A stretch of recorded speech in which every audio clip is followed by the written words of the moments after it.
Good evening to all of you, and thank you for joining us for this 13 Plus FastCast. I'm Mary Coleman. Here's a look at some of the top stories that we are covering for you this evening. Now, this is a story that we have been following closely for you. The Ocotillo standoff between management and the motel at the sober living facility among participants who live there is over, but occupants are still searching for shelter. 13 News reporter J.D. Wallace has more for you tonight. Oh man, it's like a movie. It's like a haunted house in there with no power, and you can't see like 2 feet in front of you, so it's kind of dangerous. Aaron Moreno left the Ocotillo Apartments and Hotel Friday. He says about 6 months after he moved in for a sober living program.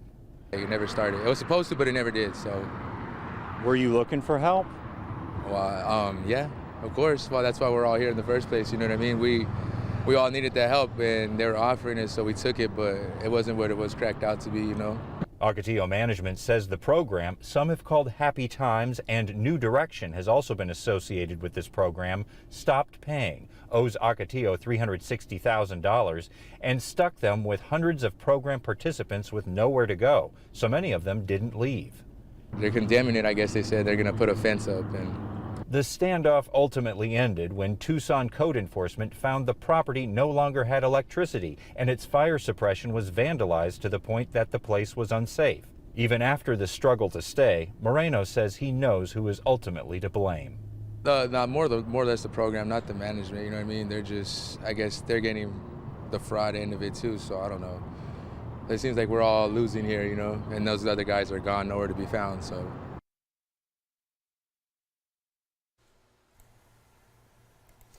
And a Cochise County deputy injured in the line of duty last week is facing complications in his recovery. Sheriff Mark Daniels is giving that update. He's now identified the deputy as Christopher Oletsky. That deputy was trying to set out spikes last Thursday night to stop a driver suspected of human smuggling. That's when he fell 15 feet by the side of a highway and suffered several fractures. He was airlifted to a hospital in Tucson. The sheriff's office is setting up a GoFundMe account to help the family with medical expenses. As for the driver in the pursuit, Amber Bernadette Fuaga was arrested on charges of human smuggling and driving under the influence, and she could face additional charges. To our website now, the Tucson Police Department is releasing new information about a deadly crash near golf links in Harrison yesterday. The TPD says officers responded to the area of East Golf Links Road and South Palm Springs Drive at about 4:30 in the afternoon, where a white 2004 Ford was involved in a crash. Police say the driver, 62-year-old Terry McCrae, suffered critical injuries and died at the scene. TPD says McCrae was driving east on Golf Links, lost control of his vehicle, and crashed into a tree in the median. He was not wearing a seatbelt. And student loan payments have started back up after a 3-year pandemic pause. Americans collectively owe more than $1.7 trillion in student loan debt. 24% of them say too much student loan debt is their biggest financial regret. Borrowers are getting an extra buffer through the recently announced student loan on-ramp. Now through next September, missed payments won't be considered delinquent and late payments won't be reported to credit bureaus. But instead, interest will still add up. That may include a payment plan for some. One option is the new SAVE program, which is income-driven, and for some borrowers, their monthly payments could be as low as $0, depending on how much they make. And another story we have been following closely is the investigation into the Sheriff's Department after the handling of the sheriff by one of those cases. Our Bud Foster has the latest on what's going on there. The public is demanding this.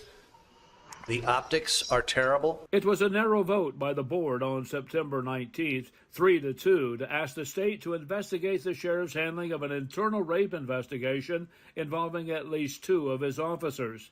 The board voted to send these 2 letters, one to the state attorney general and the second to the Department of Public Safety, asking for an independent investigation into why the sheriff decided to delay an internal probe. They need to be clarified with some sort of explanation and transparency on the Sheriff's Department. and the sheriff's part. At issue is an internal investigation requested by the victim. The accused rapist, Sergeant Ricky Garcia, has been fired and is awaiting trial on the charges. He was also the victim's superior officer.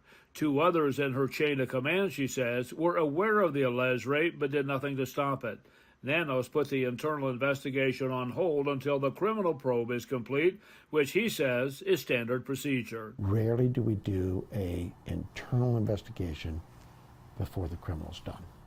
You have to allow the courts to have their due process. But now the victim and a new deputies organization are questioning whether the sheriff did the right thing by delaying an internal investigation. Whether that question will get a second look is still up in the air. The board has requested a state agency to conduct the probe, but none has yet stepped forward. But the county board will discuss the matter at length tomorrow. 3 items on its agenda call for some kind of action. 1, an executive session behind closed doors. A second one to clarify the scope of the investigation. And a third to possibly release to the public a county attorney's office memo issued after the board vote, which is protected by attorney-client privilege right now, but we're told could further clarify the board's direction.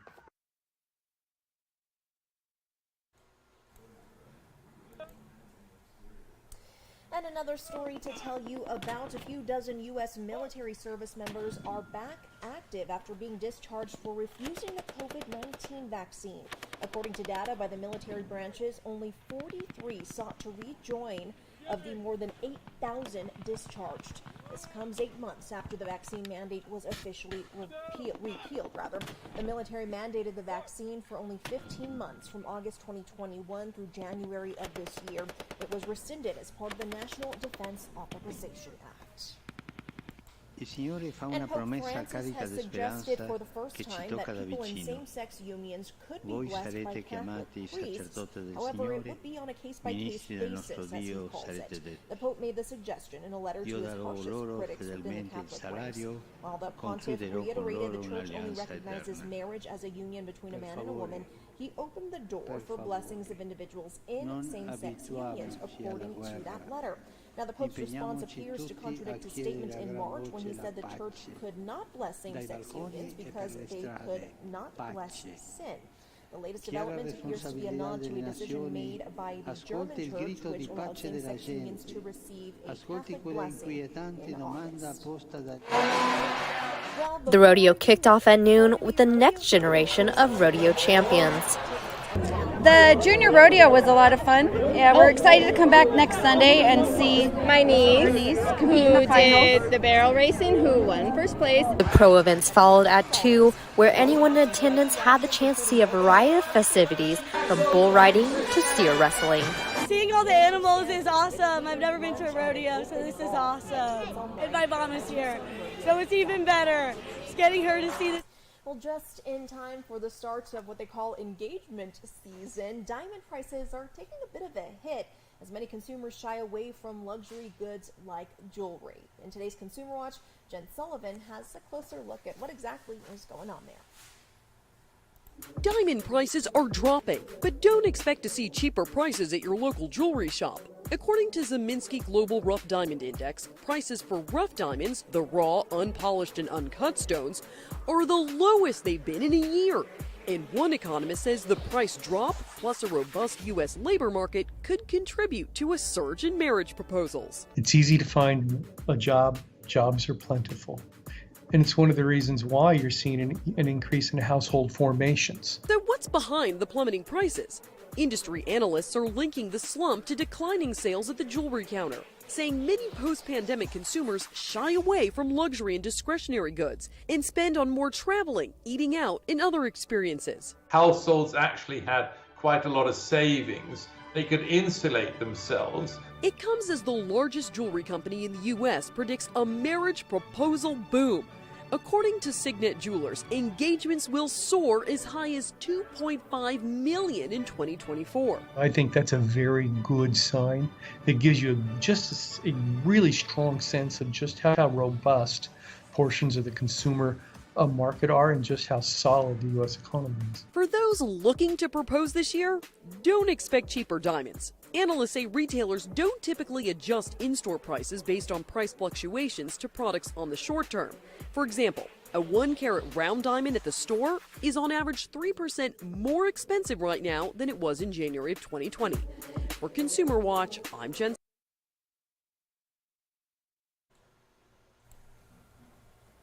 But have you seen the lab-grown diamonds, everyone? I mean, frankly, you can't tell them apart, but that's just me. Hey, to each their own. Just a suggestion if you don't want to pay some of those prices that we are seeing.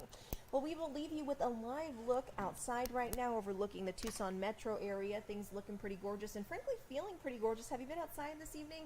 It feels beautiful out there. Head out if you have a chance. Otherwise, we will see you tonight live on 13 News Live at 10. Have a great one.